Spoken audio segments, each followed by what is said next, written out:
In the decades after Harry Moseley's death, chemists found all the missing elements he had left room for. By 1945, every space was filled, from the lightest element, hydrogen, to the heaviest, uranium. The periodic table was complete, except it wasn't.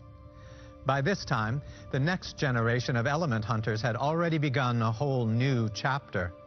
They had figured out how to create new elements, elements that didn't exist anywhere on Earth. In fact, the splitting of the atom, nuclear fission, was so unexpected that it forced scientists to rethink what they knew about the atom. To understand why, we need to step back a few years to 1932, when another of Rutherford's boys, James Chadwich, discovered the final piece of the atom, the neutron. The neutron has almost the same mass as the proton, and they both occupy the nucleus, but the neutron is electrically neutral, hence its name. Right away, scientists realized this made the neutron the perfect projectile for firing at the atom.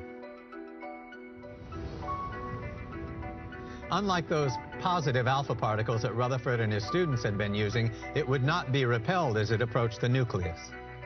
It could go right in. You didn't have to fight the electrical repulsion to get this object to go inside the nucleus and probe the structure there.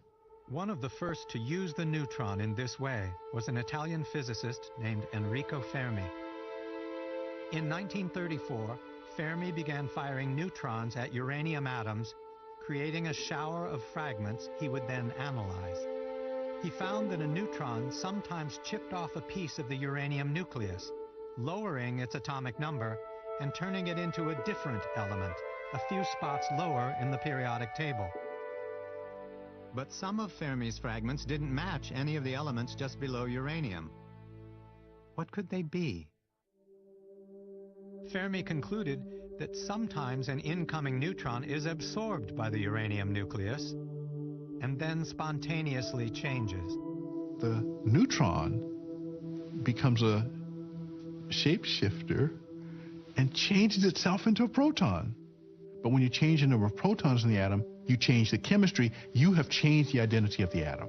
They eventually concluded, they published a paper saying they had found transuranic elements, elements that were even heavier than uranium. They figured they had pushed beyond the end of the periodic table. For this remarkable achievement, Fermi won the Nobel Prize in December 1938.